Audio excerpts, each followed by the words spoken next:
Yo, yo, yo, what is going on? IK Familia, it is your boy BN, aka Mr. Kingdom Builder. We are back again for another dope sauce, dopity Infinity Kingdom video. And today, we are going to be talking about really a topic that is near and dear to my heart. Some of these discussions actually were also popping up on the Illusion Battlefield channel chat over the past couple days on the official IK Discord, and I thought it was really good, insightful discussions, kind of presenting opinions from both sides. And I thought to myself, you know what a great topic to cover and to talk about. So, what we're going to discuss is the focus on servers that would be more well suited given where they're at, and then also talk about the opening portions as well, which is, right, do you focus on Illusion Battlefield? Do you focus on server versus server? IB, you can even talk a little bit about kind of IB TOTS, but IB is really separate from that. And then, you know, again, what are the impacts of either, right? What are the pros and cons if you are, if IB is your number one priority in your server versus if SVS is your number one priority? And then again, we'll talk about some of those pros and cons kind of down the road. So let me first start off with, right, let me give you an example of what I mean when I say, you know, you have a server that is a little bit more focused on Illusion Battlefield. An example of this would be if you are going and you're looking at your leaderboards, right, and I'm just taking a look at server 4 right now. This is not about them or anything like that. I'm just using an example based on where my account, well, one of my scout accounts is currently. So, again, and keep in mind, this is the way that many servers look like. And I'm going to show you this as an example. I'll show you a couple servers as well, from like 4 to 8, maybe 4 to 16, something like that, depending on how many we do. But you can see here that the leaderboards, right, are pretty spread out, right? There is what we would consider to be a wide power gap or a power imbalance, right? Not to make it seem like it's a negative thing, but keep in mind, when you are focusing, and that's not to say, because I don't know if S4 or any of these servers are focusing more on IB than SVS, but visually, when you're looking at the leaderboards and you see that there is, you know, this 21 mil gap between 1 and 2, you see that there's a 31 mil gap from 2 to 3, 10 mil 3 to 4. I mean, again, right, based on how old the server is, you know, you can assume, right, based on looking at this, that it's probably the top 2, more so the top 1 alliance that are like really, really active based on how old S4 is. Now, when you're also looking, keep in mind, if you are in a server that, and we're gonna look at a couple servers while I talk about this. So if you find yourself that you're in a server like this where you see a wide power gap, an imbalance, so to speak, right? And this is really what I would argue after you've opened at 90 days, because after migration has opened is really the opportunity and the chance for you to consistently work on balancing out your power if you're in a unified server, and then also if your focus is more so on SVS than it is IB.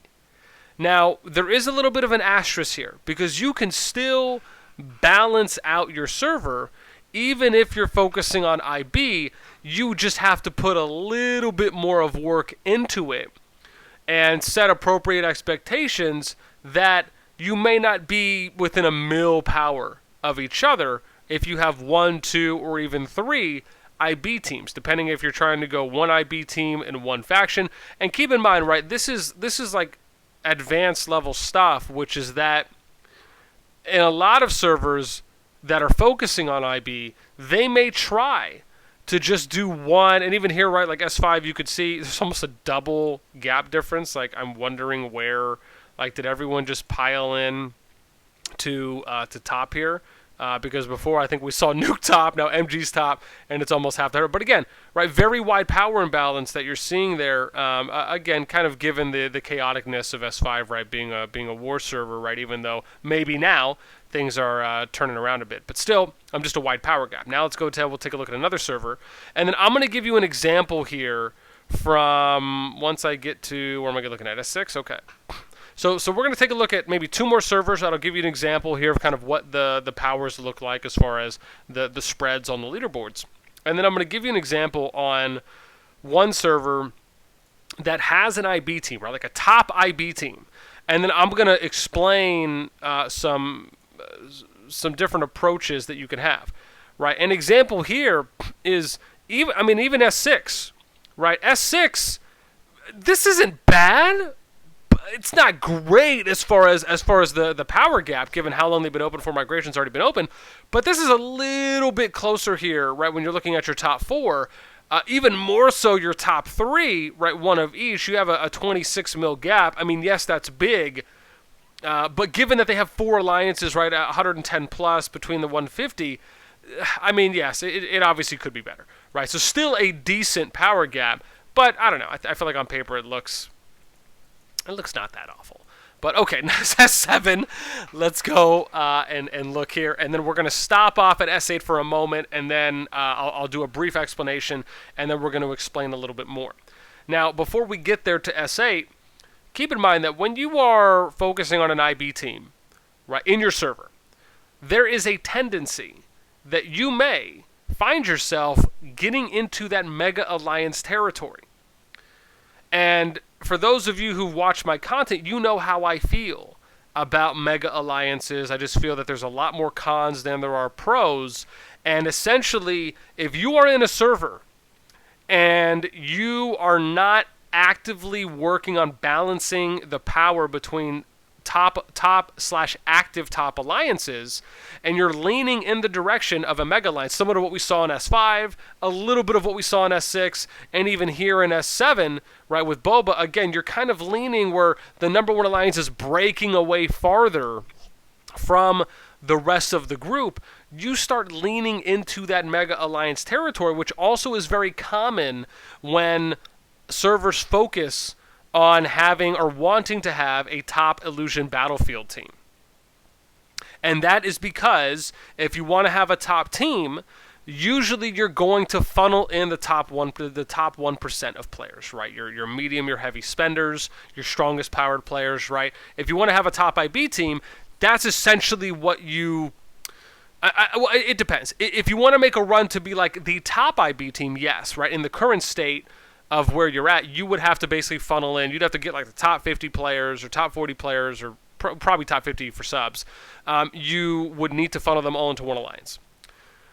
Aside from that, you could also go in the direction of you could also go in the direction of, like, let's say you want to have 2 IB teams. You could do 1 out of 3 of the factions, or 2, but 1 for each faction out of the 3. The way I personally see it, right, for IB, if you want to try and have a competitive, have a competitive IB team and you want to allow players to compete in IB without forcing them to go to one faction or another, you create an IB team per faction, right? So whoever the number 1 or number 2 alliance is in that faction, they're just designated as that faction or that color's IB team. That way you have 3 IB teams. There's no need for players to switch. Now, yes, you may run into some obstacles with players if they really want to compete in IB, right? You can do certain things. You can swap players out. You can, right, when you have migrants coming in or players that you find are joining your server just from like an incoming traffic standpoint, you can ask them, hey, do you want to compete in IB or not? If they don't, right, then you send them to like the 2nd ranked or 3rd ranked team to work on balancing the power out. If they want to compete in IB, then okay, right? You basically can default anyone who wants to compete in IB to this top team, right? And then hopefully they'll be able to kind of get a 40 with maybe a consistent substitute rotation on it, and then you're set. And then, again, keep in mind, you would have to find 120 minimum players up to 180 with subs for each team in this scenario of having 3, 1 per faction. And that's a lot of people to compete in IB across the board, right? You're going to be filling that out for a while. And even if it gets to a point, let's say, where you have 3 successful IB teams, then you can make second teams, right? It doesn't mean it's an A or a B team, but you start working on another team, or you start working on backup teams at the same time, right? So you don't run into the trouble of saying, okay, hey, we're going to start up a second team on this faction. If anyone's interested, they can join there. Well, that can cause some players from the two other factions to then leave to go to this faction, right? So if you fill up on your primary team or your first team, okay, then you make another team for each faction, right? And then you kind of keep building it up from there. There are a lot of creative outside-of-the-box ways to approach server balance through alliance power balancing if you just take a moment to think about options, right? Okay, so now let's talk about a situation in S8 that kind of leans to this. Now, this was something that was being talked about on the Illusion Battlefield chat, which is that in DPS's case, in TSP, right, for these two alliances, they compete in IB. Now, I'm not sure if BRR does or if Lion does, so I'm only going to speak on these two. Now, a situation that we've heard was coming around was that you had some incoming players that joined S8, but they wanted to join the top IB team. And this was talked about on that channel in the official IK Discord. And you'll see that, sorry, not that I should say you'll see, what ended up happening is that players started noticing. Now, I think some of the power has, I want to say, balanced a little bit more. But DPS basically started a second alliance to have a second team to compete in Illusion Battlefield. Now, the reason this happened, from what we've heard, is that some players, or however many, in the server felt that, right, it was too many top players were collecting in the number one alliance, and the power gap was just increasing. On top of being that because DPS is a top Illusion Battlefield team based on based on supposed MMR, we should say, with quotation fingers from both hands in the air, is that, and this happens in almost every game, when you have a top AVA Alliance versus Alliance variant team, right? Some players that join those servers may want to join those top IB teams or those top AVA teams, and that can also lead to its own challenges. Right, when it comes to power and balance. So what happened is they created a second team, and whether or not it is, I'm not sure if it's DPS2 or if it's another, or even TSP2, right? But there was a second alliance that was made from what we saw, again, if that's still happening, but at the time when it was, so to where some players from DPS broke off, and I shouldn't say broke off, but they left to go and basically try to start up this second alliance, so that way they could funnel other IB players that are coming in there. Now, I just want to give an example because this is something that, even what we just showed you, right, a lot of these servers, we haven't even seen one server yet that has great alliance balancing, right, from their top groups of alliances. I don't even know if one exists yet at the moment that has been open longer than 90 days, right? We might do more of a deep dive on that later. But I just want to touch on the IBSVS thing. Because in this situation, right, even though we've presented to you a couple options on how you can approach balancing your server while still focusing on having top IB teams, the challenge is always going to remain that a lot of it has to come into, right, the policies and the foundations that you set early. I am a firm believer that, right, all alliances really should be focusing on SVS. And that doesn't mean that you do not do anything with IB or you put IB to the back burner, but the priority should be server versus server over Illusion Battlefield. Let me explain why I say this. Because in almost every successful game, if you look at something like Rock, you look at, I would imagine, Lords Mobile to an extent, and then SOS, right, State of Survival as well, right, in these modes, in these features, it allows for up to every single active player in your server/kingdom to participate and go up against other kingdoms, right? Whether it's in a 1v1 scenario, an 8 kingdom free-for-all, or anything in between. When you're participating in Illusion Battlefield, it's limited because you can only have 40 players actively playing in the game, right? Albeit substitutes. In TOTS, it's like a 1v1 cross-server arena style. So again, you're limited, right? Because you can only have so many people advance onto the next stage, and then so on and so forth. But again, in SVS and KVK, you will be able to have up to every single player in your server participating. Now, if you're balancing, what do I focus on for more server health, right?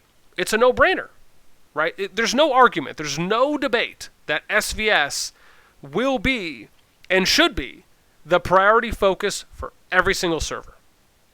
Again, if you are, right, the big asterisk, if you are focused on server health, player activity, and player retention. Now, I will say let's look at the opposite side of the other side of the fence, which is that it is okay if your server wants to focus on having a top IB team. You just need to recognize that there's going to be certain sacrifices and reservations you are going to have to make, right? Unless you want to overwork to try and have the best of both worlds, which I think could be possible, but it is such an uphill battle to do that. Because it all comes down, like you've heard me say multiple times, on how you establish your foundation. And your foundation is meant to be from day one up until, right, or even before you get into the server, right? You have to really set appropriate expectations when you're coming in, but then you kind of get into the cross branches of, okay, did you come in with a group? Did you come in as a single alliance, right? And you're trying to have everyone work together. I mean, there's a lot of factors there, and I don't want to get into all the semantics and all the branches off and all the rabbit holes of it all. But just know that you need to decide pretty early on, right? Ideally before you even get into the server, right, what your priority is, what's your primary, your secondary, your additional objectives in the server that you want, right? Do you want to be more SVS focused with as much secondary focus on IB? Do you just want to have a top IB team and then you're just going to try and work on SVS? Are you going to try and do I don't want to say near impossible task, but the extreme uphill battle tasks, right, of trying to have the best of both worlds? I mean, you really have to have a good game plan coming in, and then more importantly, an action plan on how are you going to be able to get from A to B. And I think that when you look, and keep in mind, right, this is very common. I can go look at a few more servers, and you're going to see the exact same thing, right? As far as when it comes to, all right, we'll just look at the next two servers. You're going to see the same thing when it comes to power imbalance that happens for servers that are 90 days old. And again, we'll probably dive a little bit more into that because a bigger portion of that also focuses on general recruitment. And you could even see here, man, top. I mean, you can just see, right? This is actually probably a better example. When you look at S5 and you look at S9, these are great examples of servers that are Mega Alliance focused off of visual. And they probably have, like, top is a, no pun intended, a high-ranking IB team as well, right? MG could arguably be a high-ranking IB team in addition, right, based on that kind of how that Mega Alliance hierarchy looks there, based on the rankings. Same thing you're seeing here in S9. And keep in mind, there is nothing wrong, right? As we always say, servers and kingdoms can be built multiple different ways. A lot of what it comes down to is where do you want to play, right? Do you want to play in this type of a server or do you want to play in this type of a server, right? It's all an individual's choice and decision on where you want to be, right? It doesn't mean you need to go and blame that server and say, oh my God, how dare they focus, right? Like, how dare they focus on Illusion Battlefield and go super top heavy with the Mega Alliance, with the 1 to 2 Mega Alliance structure, which is what you're seeing here in S10, right? This is more of like a top 2 heavy Mega Alliance structure where they're funneling here and then everyone else is kind of, just doing their own thing. Again, nothing wrong with this, but again, it's good just to have the information and the knowledge on how these things play out, what the focus of these servers may be, and then for you as a player, if you want to play here or you want to play somewhere else, right? That's the great thing is you have choices. So, anyways, I hope me breaking down a few of these servers, explaining some of the reasoning on why servers may focus on Illusion Battlefield or focus on server versus server, and then what some of those pros and cons are and could be, may help you as a player or even your server work on things that you might be able to do when it comes to power balancing out your alliances, at least for the remaining active ones, and then hopefully for you as a player on where you may decide to go. That is it from me. As always, let me know what you guys think about anything I said in the comments down below. Until next time, we will catch y'all later.